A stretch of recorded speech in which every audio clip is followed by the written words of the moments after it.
Hello everyone and welcome to my Season 15 full in-depth Aurora guide. In this video I give you absolutely everything you need to know in order to play the champion. If you don't know who I am, I'm Shok. I played professionally mid lane for 4.5 years. I've also played on a bunch of different servers. I've been rank 1 OC, rank 13 NA, Challenger EU West, as well as 1000 LP in Korea. So make sure to check out the description for all the different timestamps. We'll start off with this cheat sheet that I've created. There will be a download for this in the description if you want to download it yourself, or you can just go ahead and screenshot it. So real quick, what is Aurora's identity? Aurora is kind of I'd say mostly a burst mage, but she can be built as a DPS mage. She's very well rounded, to be honest, and is good at basically everything, but you can kind of think of her as similar to like Ari or Lissandra, except she does a lot more damage. So that's kind of the playstyle you're going for. You know, you're going to be looking for 2v2s, you're going to be looking for flanks, engages. You are reasonably good on the side lane. You're not amazing 1v1, at least not in the early game, so you will be looking to play alongside your jungler. So let's talk about the itemization. So for your first item, it's almost always going to be Malignant or Ludens. There is the option of Blackfire, which I'll talk about a little bit later. But for Malignant or Ludens, it's pretty much just personal preference, to be honest. So the thing with Malignants is it's better in team fights because getting the magic resist shred onto multiple targets is more valuable, especially because it's helpful for your team as well. It's overall going to be more damage for those situations, especially if you can hit multiple targets. But it's got a worse build path. It's not as good 1v1 and it's more difficult to wave clear. So there are definitely some downsides to Malignance, and so a lot of people will prefer Ludens for the more burst outside of your ult, better 1v1, better wave clear, and better build path. Like I said, I think it's kind of personal preference. If you want to go one over the other, you can. I like to go Malignance pretty much every game because it means I'll always have my ult up for fights, and I do value the team fight power. But again, you can do basically whatever you want. Second item is somewhat situational. If you're solo AP or they have a lot of squishies or you want to just play for full burst, I'd recommend going for Shadow Flame. It's overall going to be the most burst damage and allow you to really deal with the squishies.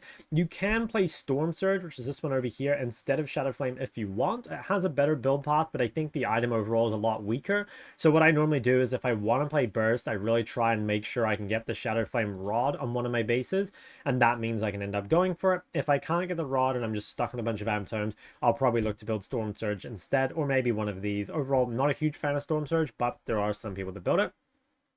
Alternatively, if you want DPS, you can go for either Cosmic or Liandry. So if you're getting some tankier comms, or there's lots of AP in your team, or you're not expecting to be able to burst squishies or whatever, you can definitely play one of these. Both of them are very, very good. I think obviously Liandry makes sense against like the tankier targets. The Cosmic move speed is extremely, extremely good for the side lane, as well as just for kiting people around in the team fight. So yeah, you can definitely go for one of these. If you do go for one of these, you can go for you can actually go for both. So you could go say Malignance, Liandry, Cosmic, and then end up going like a death cap or something after. You do need to be a little careful with that, and I'll come back to that in a sec. And the reason is because for your third and fourth item, most of the time you're going to want to go death cap and void. Now this will depend a little bit on how fed you are, how likely they are to build magic resist. You know, do they have magic resist already? If you've got a lot of AP, whether that's from Darksteel or, you know, just you're very fed, basically, you've got high petals, you know, the blood rose things, whatever they're called. If you have high AP and you're not expecting magic resist, then death cap third is going to be the best.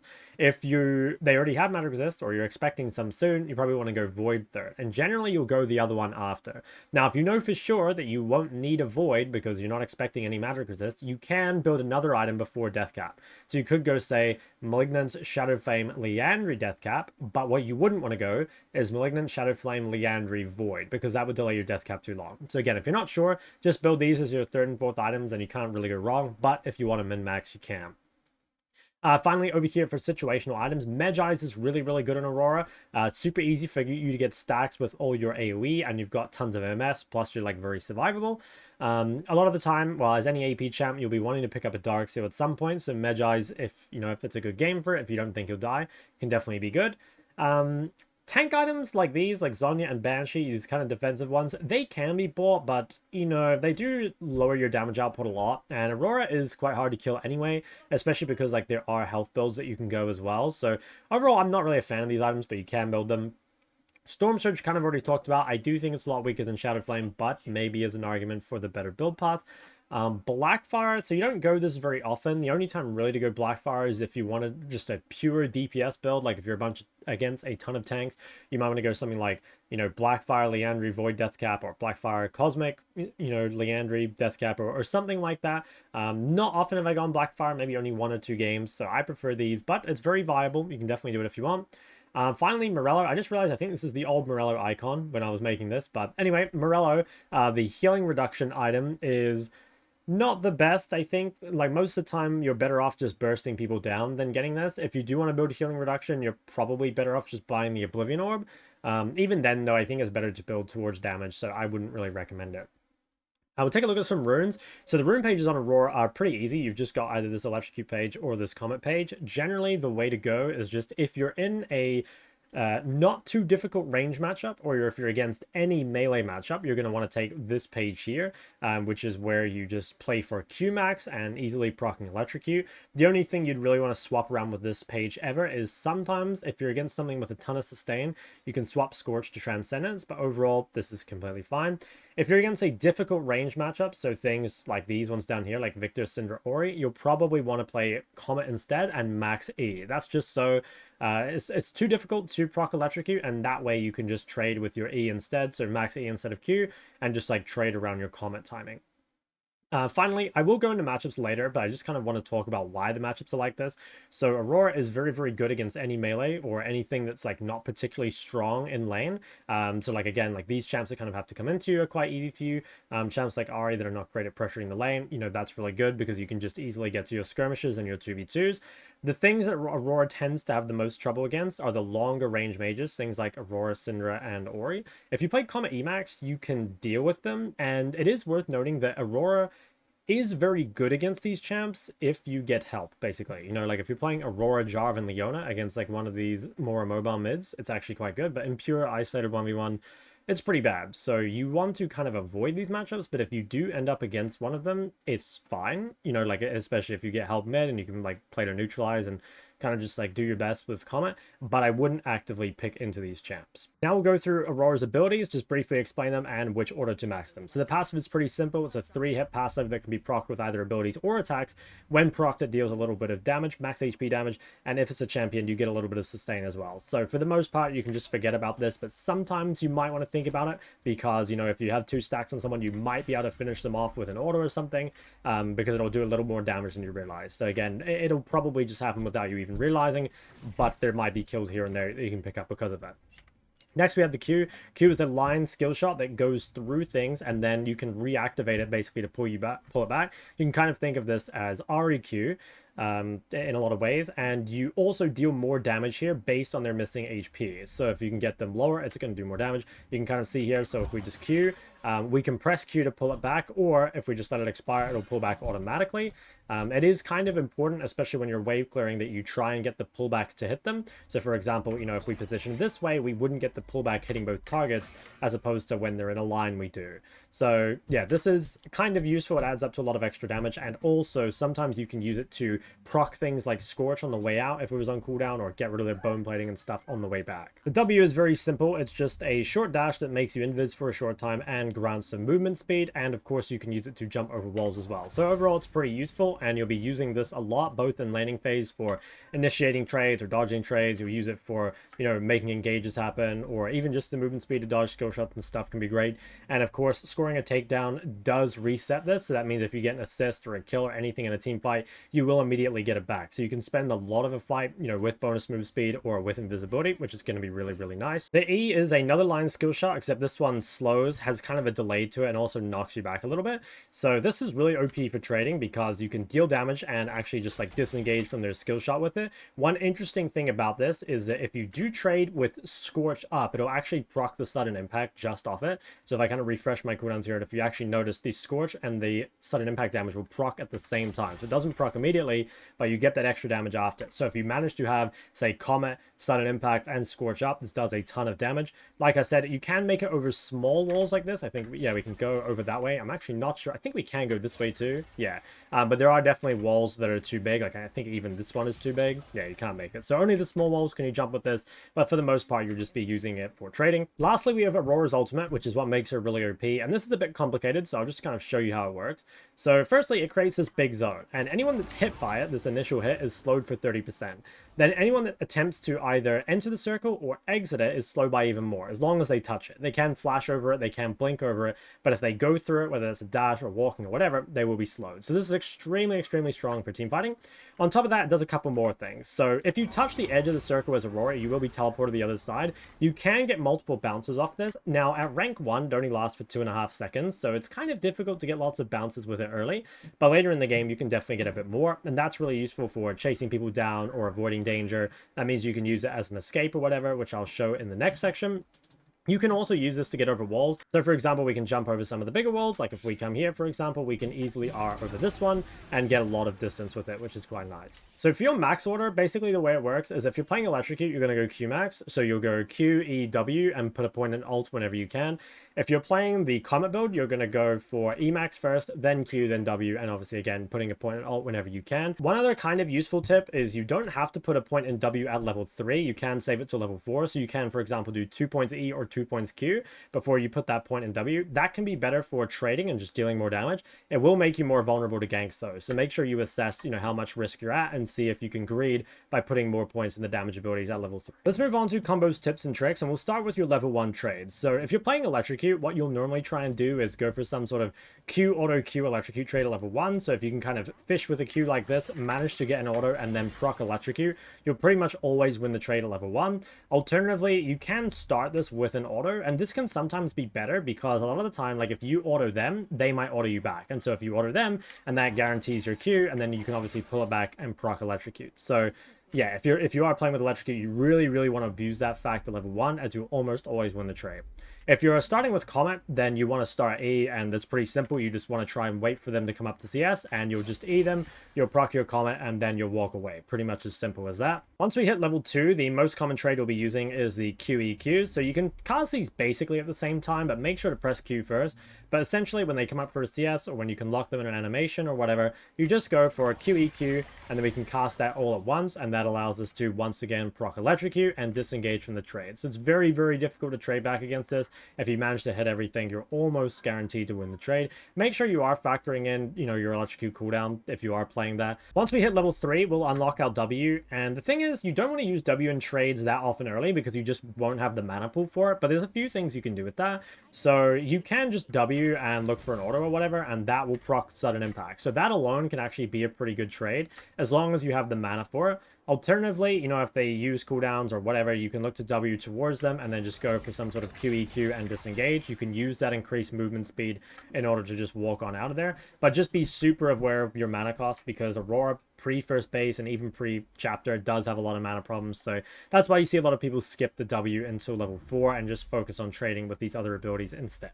Once you hit level 6, things won't really change. The only thing that might is that you can start to set up ganks with your ult. So normally when that happens, you will just look to either R onto them or W R onto them. So for example, you can come from the bush, use W to get into the middle of the lane before you end up dropping your R. When you do this, try and really use the slow field to your advantage. So go for this, get the slow, and then try and maybe get an auto and an EQ before they end up, getting out of that slow. One thing to be kind of careful of when you do that is that you can actually end up putting yourself too far away. So you can kind of see there that if you go for R and then a QEQ like this, if you don't manage to touch the wall in time, you might just end up too far to actually chase them down. So sometimes if you have a lot of distance, what you might want to do is something like this. R them and then immediately walk into this and then be chasing them. And as they try and run away from you, then that's when you look for the QEQ. Because chances are you won't have time to get off more than one QEQ.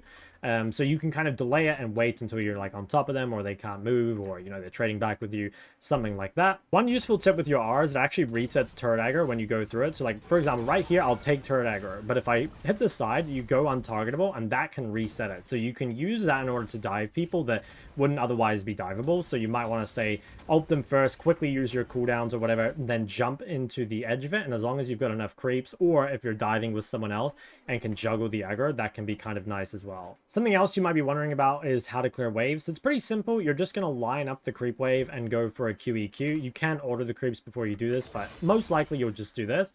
Now, there is something to kind of be careful of here, which is that, well, one, if you don't have enough AP, you know, I only have a D-ring, you won't actually one-shot the back wave. One little optimization you can do is if your E is strong enough that it actually one-shots the wave to where your QE would leave these 3 creeps dead, you wouldn't get the Q pullback damage on the front line, right? So in that sort of situation, what you might want to do instead is literally just go for a QQE instead. So like we'd do something like this. That way we can get all the pullback on the melees before Eing the rest of them. So you're probably only going to see that when you're very fed, or if you've maxed E first and then your E is just clearing the wave before your Q actually does any damage. So yeah, you won't have to think about that a whole lot, but just sometimes if you're, I don't know, when you hit first item, if you hit it too early maybe, you might find that your wave clearing on these melees is a little awkward. So then just do QQE instead. So team fighting combos are really, really simple. Mostly it's going to be the same thing, like you're going to do damage with QEQ and whatever. Really, it's just about finding that big ult. So the ways to do that are normally to try find some sort of engage with W first. So, you know, you can obviously just W from fog and then run at them and get a big ult that way. Alternatively, you can come from over a wall. Oops. You can come from over a wall like this. So there can be like, I don't know, a dude in here. You can ult them immediately. Or we can W in order to gain a lot of distance. Like, for example, if there's someone on mid-wave, you know, we can W here, walk all the way up, and then drop an ult. It's very, very difficult to respect. The only real thing to be careful of here is if you do use W to engage, be very careful because you can immediately die if you can't get to one of these immediately. If you manage to engage without using W, then a lot of the time you can just W into a wall, or you can just W and kind of play with your invis. So most of the time it will be better to use W to engage. But, you know, maybe if you're a bit more behind or you don't have the follow-up or you need to survive a bit longer, it can be worth delaying the W. If possible, as Aurora, try and be in fog for the fight as long as you can before it starts. So there's a very big difference between, you know, getting an engage off like this, right? Like, even if this is a good engage, it's much easier for them to respect. And if they position well, their AD carries might be far enough behind their tanks that it doesn't actually matter. Alternatively, like if you can find some sort of flank like this to where they don't even know where you are, even if you don't actually get the flank, you know, maybe you can just be patient, wait for them to walk a bit further up, or you might be able to find a better position with more access to the back line or whatever, something like that. That's pretty much it for Aurora combos. Ultimately, it's just going to be the same thing over and over, like pretty much QEQ spam, weaving in orders whenever you can for your passive, trying to use your W movement speed whenever you can, and using the resets and fights, getting big ults and stuff. I guess one last thing I didn't cover is that you can use your ult for escaping. It can be quite hard to pick Aurora. So if you're playing the side lane or whatever and you're getting chased, remember that your ult creates the circle in the direction you aim it in. So for example, if you want to go this way, you want to ult forward and then immediately run into the side, and that can gain you a lot of distance.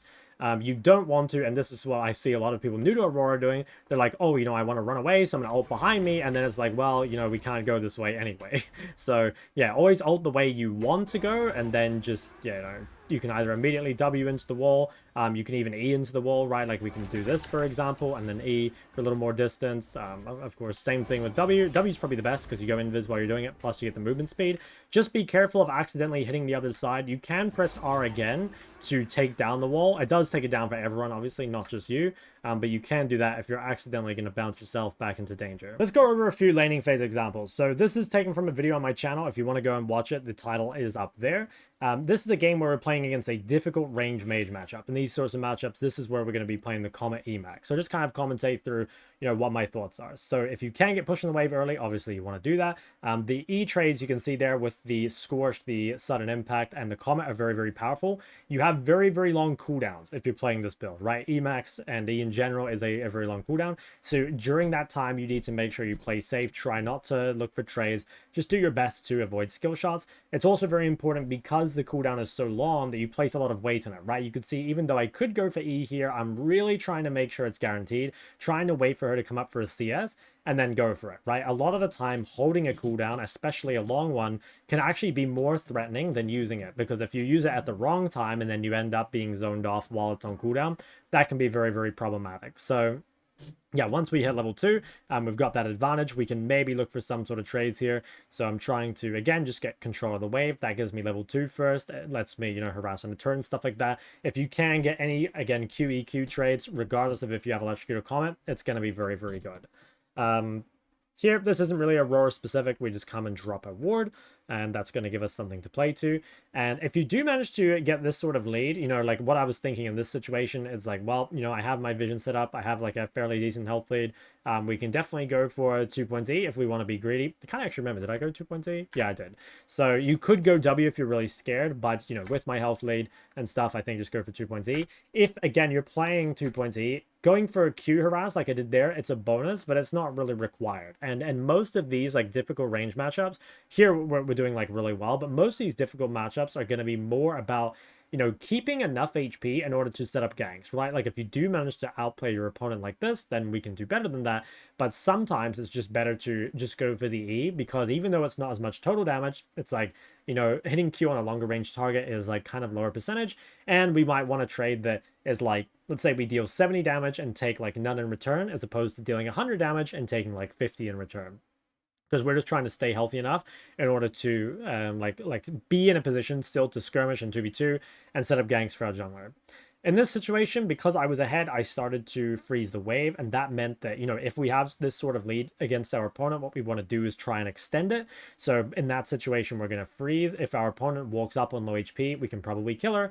If she doesn't, she goes for a reset like she does here, and that's going to mean that when we go for our reset, that we're going to have like a pretty significant item advantage. So we go for a reset here. We come back to lane with more gold spent than her, right? We've got the Am Tome, the Dark Seal, the boots, and so at this point, we can just force trades. You can see here, I'm looking to W forward. Now we actually have some mana because we've gotten mana flow procs early. And I think our items here, I think she had something like boots moat. Basically, it's just like we win the trade super hard. So I'm really, really trying to play aggro. See how I'm kind of positioning next to the creeps she wants to CS, so that if she does use them, I'm like close to her. I can immediately start to zone and force her off the wave. So yeah, Aurora is pretty strong in most lanes. There's definitely some champs that are slightly stronger, you know, things like, well, a well-played Syndra and Ori and Victor and stuff like that. But you will be able to bully most lanes. And once you get to this point in the lane, even if your lane is like not super favorable, you'll probably be fine, because you can look to just, you know, one-shot the wave and move, or alternatively, your opponent might have to respect your gank setup, right? Now, when you do get prior at 6, you can start to look to gank other lanes. So in this situation, you know, I saw that bot lane was looking pretty overpushed, so I decided to come down. Be very careful. Something I see a lot of lower elo mid laners do, and, you know, Aurora's included, is roam at bad times. I have a whole guide on my YouTube about choosing the best roam timings, but it's just important to make sure you don't give up too much when you're roaming. Like, really try not to give up a ton of CS every time. Like, what makes these champs OP is the ability to have enough lane pressure to like roam and pressure the map and fight skirmishes without really having to give anything up. You know, you're still a champion that wants to play for 10 CS PM. You do want levels. You don't want to be giving your opponent over a bunch of plates or anything for free. So yeah, this should kind of give an example of how you're going to play out these more difficult lanes. You can obviously play more safe, I guess, and like wait for your jungler if you're having a hard time in the 1v1, but you can definitely outskill these matchups. So let's go over to an electrocute matchup instead. So this game here is another game on my channel. I uploaded this pretty recently, so again, if you want to go back and watch the full thing, you can. So against melees, you'll almost always win trades as long as you can proc electrocute. Now, Camille was a bit of a different one because, you know, she's able to get on me level 1. But even this was like pretty favorable to me because she can't do that again. And against these melees, like the main thing is to just try and play aggressively on the waves so that when they come up to auto the CS, that you can hit them with like a Q or an auto or sometimes both. If you miss the Q like that, you are going to lose a bit of pressure. But if you're playing Q max electrocute, the CDs are not as long. The Q CD is not as long as the E, so it's not going to be as punishing if you miss it. Once again, though, try not to waste it, right? Like, try and really see how, like, here, I'm trying to, if possible, wait for her to go to the CS. I probably actually cast it a little too soon here because, realistically, that creep wasn't low enough yet. I still managed to get the tag with the E, and the thing is, like, a lot of Aurora, and honestly just mids in general at the moment, is playing around your runes, right? So even though I didn't get my electrocute, I still got the Scorch, and I still got the sudden impact, and you can see, like, that adds up to a very significant amount of damage. So make sure you're really keeping in mind your runes when you're trading. Now, against these melees, you do have to be probably more careful than normal if you are on cooldown, right? Like, most mages might be able to, you know, poke you out while your cooldowns are down, but they probably won't be able to all in you, whereas most melees can. Once again, wait for her to come up for the creep. At that point, she's locked in animation, and if you can get a QEQ electrocute trade, you can see it's absolutely massive. And it's very, very difficult for melees to play against Aurora because you have so much movement speed. which makes life really, really easy for kiting them out. And also, like, your E can allow you to just easily disengage from the trades. So, yeah, you have a lot of options there. A lot of the time, I didn't hear because I was so ahead. A lot of the time, you will go W level 3 against melees just to make sure they for sure can't chase you down. But yeah, same thing over and over, just trying to harass. And then if we just, like, skip a little later in the lane, maybe to after our first base or something. Yeah, we have some kind of interesting shenanigans here, but same sort of thing. We come back to lane, hopefully with an item advantage. Like, you pretty much should always, unless you're in one of those really, really difficult range mage matchups, pretty much always come back to lane with an item advantage. And as you can see, the trades are going to be very, very favorable. Normally at this point, just as in the previous one, this is when you can start to use W a little more often, whether that's to dodge skill shots or to chase people down and stuff like that. Just be kind of careful, because something that I ran into when I was like new to Aurora is like missing too many combos and using too many W's. And then, like, even if I had my opponent low, oftentimes I would be very high on health myself, but I wouldn't quite have the mana to finish off your opponent, and you don't want to be in that position. So you really, really need to be a little careful. It's not like a champ like Ori, where essentially as a champ like Ori or Syndra, you almost have infinite mana if you do it properly, right? Like if you're just going for efficient Q spam for Ori, or same with Syndra, you probably won't run unless you're really using it on cooldown, but Aurora, you definitely can, right? Especially before chapter. So be careful of that. I'm not sure if I have any examples in either of these of actually just like diving people onto turret. The thing is, you don't often need to get solo kills as Aurora. Like, even just getting the chunk is enough. That's going to allow you to get deep vision. Like here, it's going to mean that you have first access to grubs. And that's a big deal, because like the person with first access to grubs is almost always going to win the grub fight, especially because your ult is so strong, right? Like, you're insanely strong at the grub fight. You're kind of like a Kennen or a Rumble, where your ult is strong enough to just single-handedly swing the fight. Something you might want to think about a little bit is, do you want to push or do you want to trade? And this is more of a fundamental thing, but it's like, okay, if you push this wave and use all your cooldowns on it, but don't actually have anything to do with the prior, then it's kind of pointless. So this is actually a good example. So if you see down here, the enemy team is doing dragon, right? You can see this gen. My team is doing grub. So what this means is that it's a trade. It means that neither of these objectives are actually being contested. So if this was being contested, what I would do is I'd instead line myself up, one-shot the wave, and then move to grubs and go for a big ult. Because it's not being contested, all we do by pushing this wave into Camille is give her the wave for free. So what we're going to do instead is just try and harass her. We're not going to focus so much on like clearing the wave, and we're going to instead just like be looking to, you know, again, when she comes up to CS, try and punish. In this spot, I think what happened is, initially I was going for that, and then I decided I'd try and roam top and look to kill this Riven. But that was something I was like looking to use my prior for. As you could see at the start, if we just go back, when I knew there wasn't going to be anything to actually use this wave for initially, I was just playing for the trade. So just be careful of that, right? Again, every cooldown matters. And a lot of the time, here's another example, you will have to decide, are we pushing or moving? So in this situation, you know, you always want to be playing around your jungler, but in this situation, my jungler was just finished his tempo, right? He just invested into the grubs. They're all done. Now he has to go into his camps. So at this time, we want to be careful pushing, because there's nothing we can do with our jungler. Their jungler might actually come make a play mid, potentially. And so we're just looking to trade. We're looking to keep this wave in the middle, trying to keep it in the position where Camille is forced to use cooldowns and stuff for CS. Basically just realizing that even though you're a push and move champ, that doesn't mean you have to push and move literally every wave. You really want to be synced up with your jungler. It's super important that you're looking for 2v2s and 3v3s and stuff, as opposed to looking to make a ton of plays on your own. And if possible, try always play to your jungler's side. Like, even if bot roam is looking good, it might not be worth it if your jungler's not there. Because if you end up running into their jungler, like for example, if we ran bot right now without jungler top, that probably wouldn't be a good idea. Because if we run into their fiddle and our jungler's top, that's pretty bad. Or alternatively, if we go bot and they play safe, and then my jungler runs into fiddle plus Camille, that could be bad. So again, those are kind of like less Aurora specific and more fundamental, but they all apply to Aurora in a pretty big way. I'd highly recommend checking out my prior usage guide and my roaming guide, because those will apply a lot to Aurora. She is a champ that obviously, like many champs, rewards the fundamentals. So yeah, I think that's pretty much it for the laning phase. It's not actually that complicated. Mostly it's just timing and being a little patient. For Aurora team fighting, the best thing you can do is try find some sort of flank or approach the fight from fog. And one thing that's really important for that is playing the side lane. So Aurora is quite strong 1v1 and also relatively safe, which means you should be able to push out side waves whenever possible. And if you push out the side wave, you'll be able to come from a much better angle than if you're just grouped initially. So here I push out the side lane. That creates two things. One, the enemy team is going to have to answer this wave or lose CS eventually, which is what's probably going to happen. Alternatively, they might send someone to that, in which case this fight now becomes like a 5v4 or whatever. Plus, it gives us the track to just like come and pull up with the fight. Be a little careful as Aurora being the primary engage. You can go first, but like you wouldn't want to go first if you didn't have any follow-up. It's much easier to go second. You know, in this case, fight's already started, Hecarim's already in, and just play for follow-up. In that sense, you're kind of like Lissandra or an Arya or something. But like I said, you can definitely go first. It's just you have to be a little more careful, right? Like if you're kind of weak or they have a lot of CC or something and you go in with like all their cooldowns being up, it'll probably be fairly disastrous.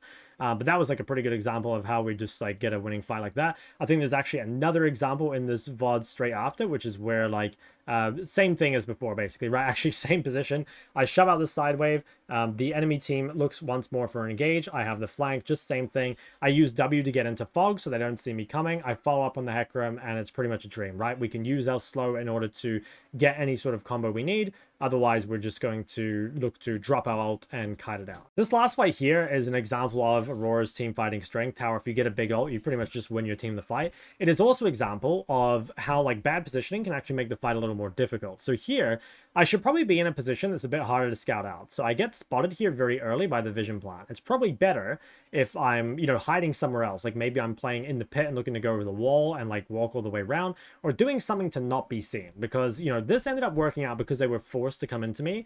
But typically, you know, if we just pause on this freeze frame, this is pretty good for the enemy team. You know, they've spotted me very early. They can place their tanks in front. Their carries can easily to zone, or not zone, but like stay far enough back that I can't easily get on them. So we're kind of lucky, basically, that my team was able to just like run in, because then I can easily follow up, and I think I end up getting like a 5-man ulti here. And the late game, you know, your ult lasts so long, the slow is so strong, right? Like you can see they're all just lined up and I get an amazing QE. So the fight basically just ends there, and when we end up cleaning them up. But this fight would have been a lot better, for example, like let's say I was behind them and I was able to more easily just like, let's say I'm down here, right, like off the screen, and I can access Lucian and Nami immediately. That means I don't have to use so many cooldowns chasing them down, and I wouldn't be so reliant on my team just getting the perfect engage. So again, it worked out. Aurora is very OP a lot of the time. Even if you misplay a team fight, it's going to work out very well. But always be thinking like, who can I follow up on? You know, who are my main targets? Can I find a flank? Can I stay hidden? And this can also depend a little bit on your build. So like if you're playing something like this, right, where I've got like Shadow Flame, Death Cap, right, like I'm really trying to blow up the squishies. If you're playing something like Leandry Cosmic, you actually might want to hold your ult a little longer. Like you probably want to start the fight with just QE poke, and then use the ult to chase people on the way out, or use the ult to kite out, as opposed to kind of using the ult to just like nuke people, which is what I did here. So overall, TLDR for Aurora team fighting, it's really not that hard. Just like show up, try and ult as many people as possible, ideally squishies. Just make sure that you're patient, don't go in too early, wait for someone else to engage or wait for them to use cooldowns. And if you can't go in because of those things still being available, just try and find a flank, whether that's over a wall or in a bush or just somewhere hidden, to make positioning more difficult for their team. Finally, I'll just give you guys a deeper explanation for the matchups. So as I was kind of saying before, Aurora by default basically beats anything that's short range or melee, because it's just too difficult for them to trade into her. If they jump onto her, it's basically a guaranteed QEQ combo. She can kite them out with all the mobility and obviously being able to knock herself backwards with E and stuff. So anything on this kind of shorter range end, or anything that doesn't pressure the lane very hard, is going to be quite easy.